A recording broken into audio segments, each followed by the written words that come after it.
बिल्लाहि मिनश शैतानिर रजीम बिस्मिल्लाहिर रहमानिर रहीम व इज़ इब्तला इब्राहीम रब्बुहु बिकलिमातिन फ़अतम्महुन। अज़ीज़ान मोहतरम, हज़रत इब्राहीम अलैहिस्सलाम के वाक़यात का सिलसिला आपके साथ चल रहा था। गुज़िश्ता मैंने जो बयान किया था कि हज़रत इब्राहीम अलैहिस्सलाम, ज़र्रा आवाज़ कम करो बेटे, हज़रत इब्राहीम अलैहिस्सलाम ने अपनी ज़िंदगी में, कम करो बेटे आवाज़,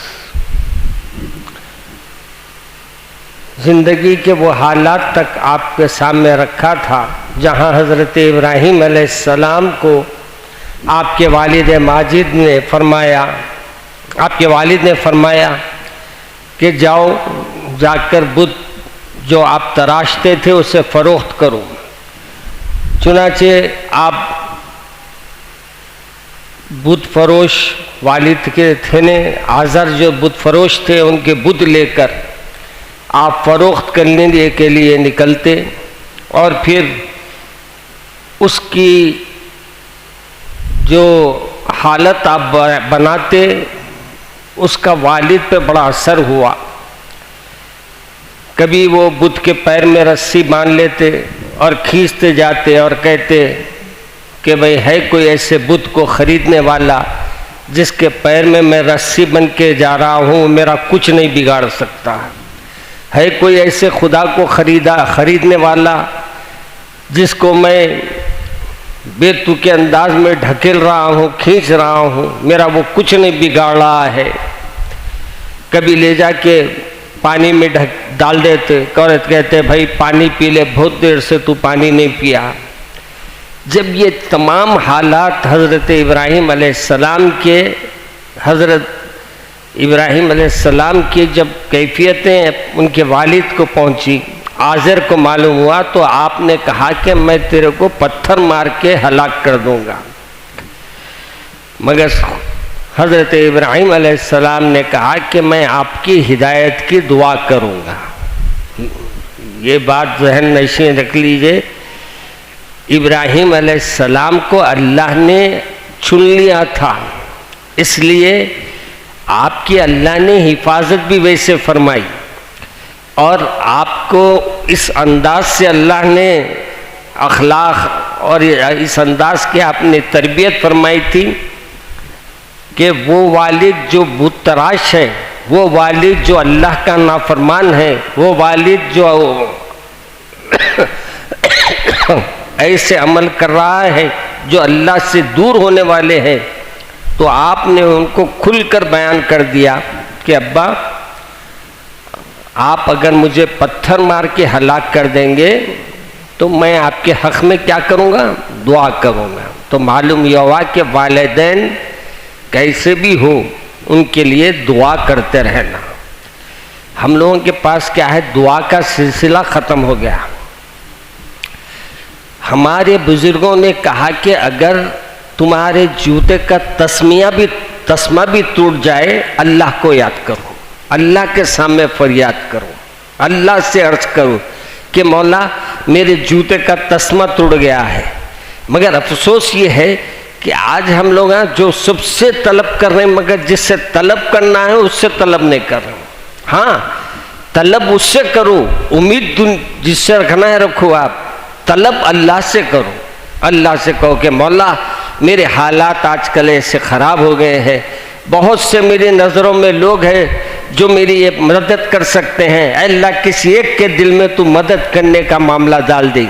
देखिए हज़रत हसन रज़ी अल्लाह ताला अन्हु के बारे में आता है कि एक वक्त आप तशरीफ़ फरमा है, मस्जिद में नमाज़ पढ़ रहे हैं, नवाफिल अदा कर रहे हैं कि इतने में एक शख्स को देखे, वो आपके करीबी है और करीब दुआ कर रहा है अल्लाह के सामने कि अल्लाह मुझे 70,000 रुपये दिरहम जो भी थे मेरे को ख़र्ज हो गया है, इसके 10,000 दिरहम ख़र्ज हो गया है, इसके यानी अदायगी के लिए सबील अता फरमा।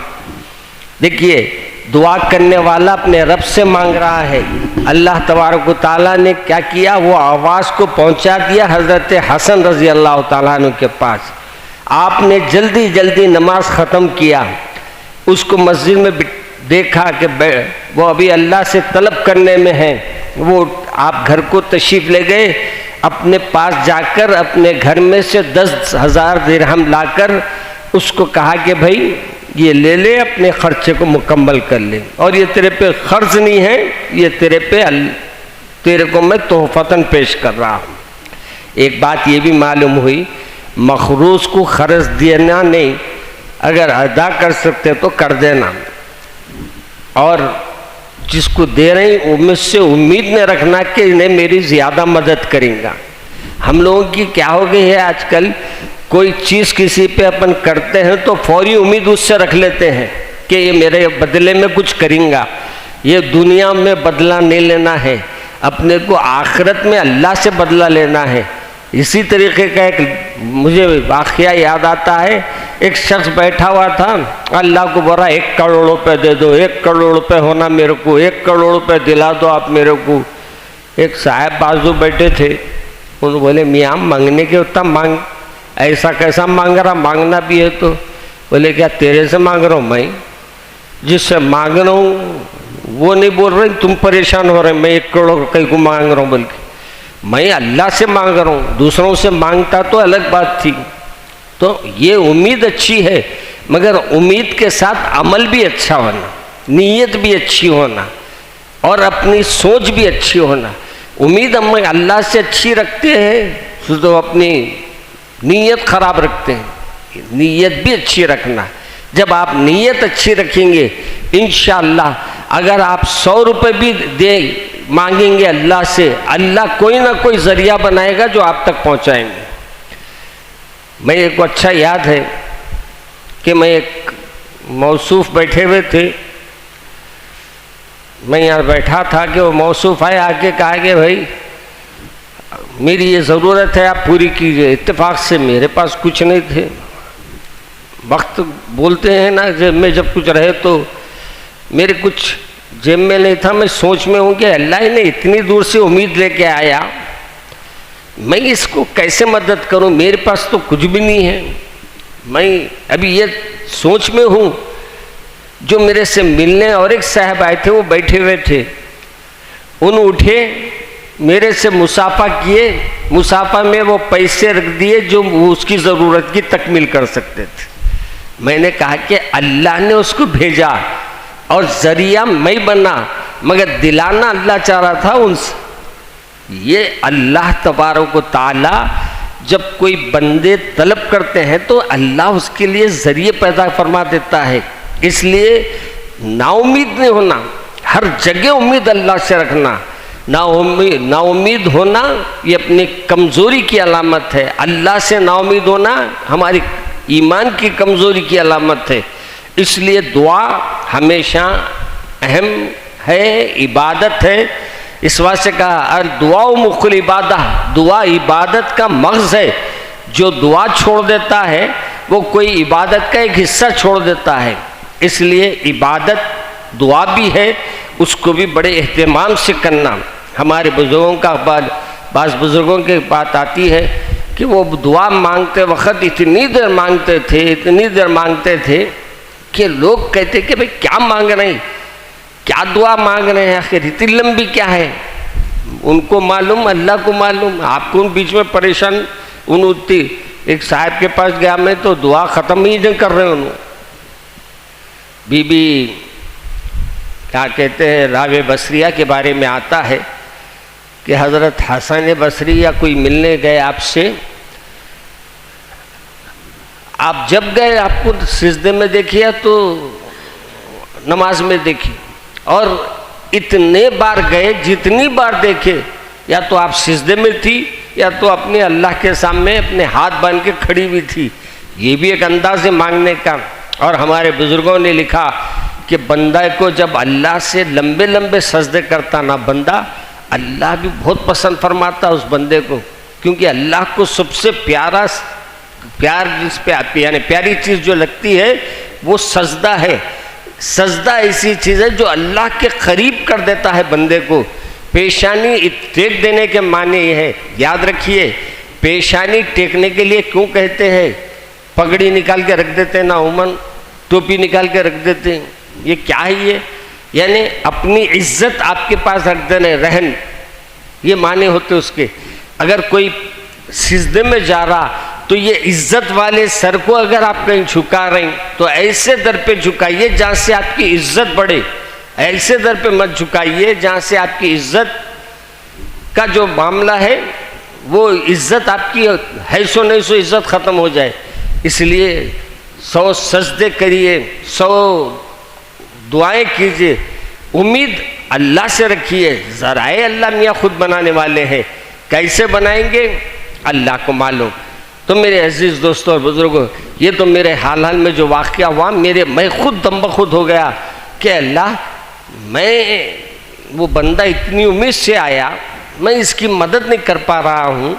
अब मगर कमाल की बात यह है, अल्लाह ने दूसरे को भेज दिया था उसकी मदद के लिए, और वो साहब उठ के उनकी मदद करना, गोया ये सब एक नए तरीक़े से अल्लाह मियाँ सब सेटअप कर दिए थे। वो हमारे को दुनिया में सेटअप बोलते हैं ना, ये अल्लाह के तरफ से एक रास्ता बनाया जाता है और वो रास्ता पूरा अल्लाह खुद बनाता है। इसलिए ना हो मायूस फाजिल जिसने लाखों नेमतें दी हैं, कल उस मालिक को मुश्किल है क्या देना एक जन्नत का। जन्नत भी मिल जाएगी, दुनिया भी मिल जाएगी। हमारे बुज़ुर्गों ने तो कहा है कि जो भी मांगना है अल्लाह से मांगो। देखिए आप, मूसा अलैहिस्सलाम में एक वक्त आए, देखते क्या है कि एक शख्स बैठा हुआ है, गांव वाला है, और बोल रहा अल्लाह मियाँ आप मिले तो मैं आपको चप्पल बनाने वाला था, चप्पल सी के पहनाऊंगा।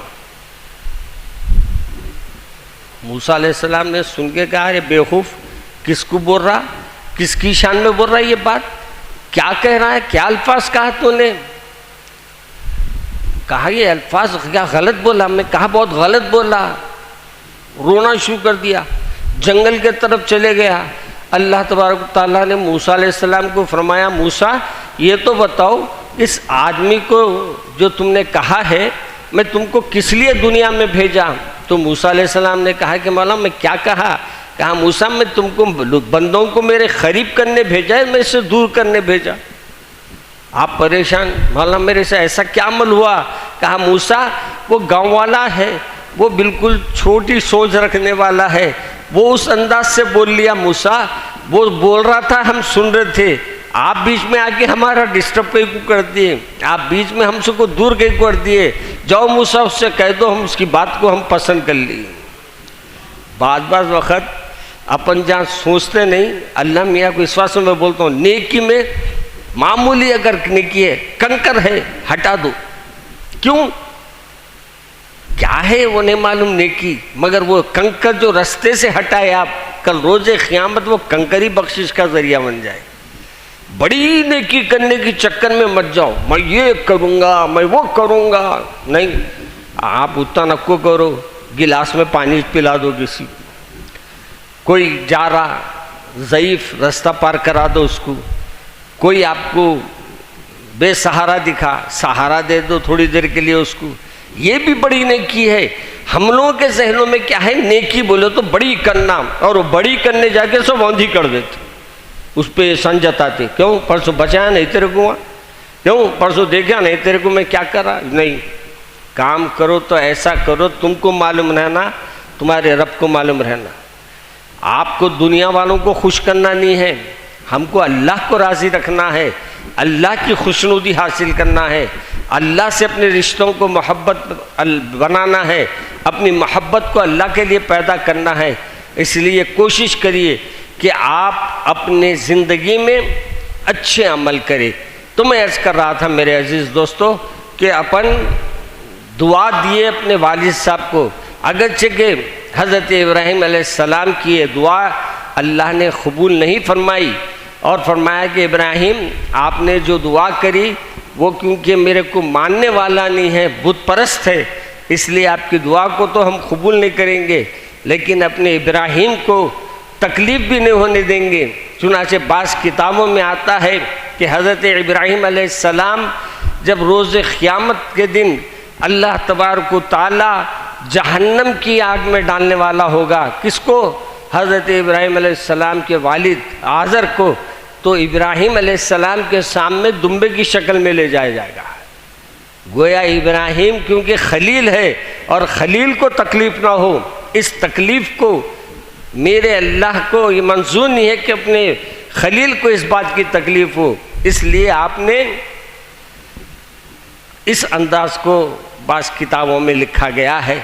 मेरे अज़ीज़ दोस्तों और बुज़ुर्गों, 12 बज रहे हैं और मेरा वक्त आप लोगों को 11:15 था, लेकिन आज 2-3 जलसे अटेंड करके यहाँ पहुँचा हूँ। तीसरा जलसा है आपके पास, मगर वहाँ मैं दारुस्सलाम में था और वहाँ मेरे जहन से 9 बजे 8:30 पौने 9 तक तो जहन में था मेरे जाना है जलसे में, मगर कुछ धुन में बैठ गया, मैं भूल ही गया।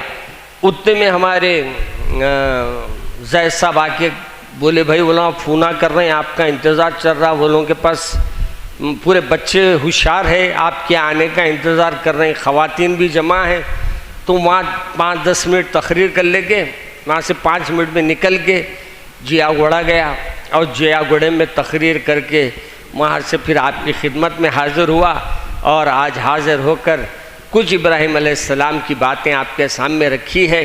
इंशाअल्लाह ये सिलसिले में इब्राहीम अलैहिस्सलाम के तवील वाक़यात है, आपको इंशाअल्लाह हर हफ्ता कुछ ना कुछ वाक़यात अर्ज़ करते रहूँगा। अल्लाह से दुआ है कि अल्लाह हमारी इस महफ़िल को कबूल फरमाए, हमारे ख़ताओं को, गुनाहों को, लग़्ज़िशों को अल्लाह माफ़ फरमाए, हम सब को अपना इताअत गुज़ार फरमाबरदार बनाए, हम सब को अपने अहकामात पे चलने वाला, अपनी इताअत और फरमाबरदारी में रहने वाला बनाए। ऐ अल्लाह हमारे जो भी ख़ताएँ हैं उसे माफ़ फरमा, जो भी गुनाह है उसे माफ़ फरमा। ऐ अल्लाह दीन के काम के लिए मैं कोशिश करता हूँ, ऐ अल्लाह इसमें कुछ गफलतें मुझसे हो रही है तो माफ़ फरमा दीजिए। ऐ अल्लाह इज़्ज़त देने वाले, ऐ अल्लाह और मोहब्बत देने वाले और सब कुछ देने वाले आप हैं। ऐ अल्लाह हम तुझी से तेरी मोहब्बत तलब करते हैं, तुझी से तेरी मदद तलब करते हैं। ऐ अल्लाह हमारी मदद फरमा। सुब्हान रब्बिका रब्बिल इज़्ज़ति अम्मा यसिफून व सलामुन अलल मुरसलीन वल्हम्दुलिल्लाहि रब्बिल आलमीन। नगर में बाद नमाज ज़ोहर जलसा है, याखुतपुरे में बाद मगरिब इंशाअल्लाह यौम इब्राहीम खलीलुल्लाह जलसा है, वहाँ भी तशरीफ़ लाइए।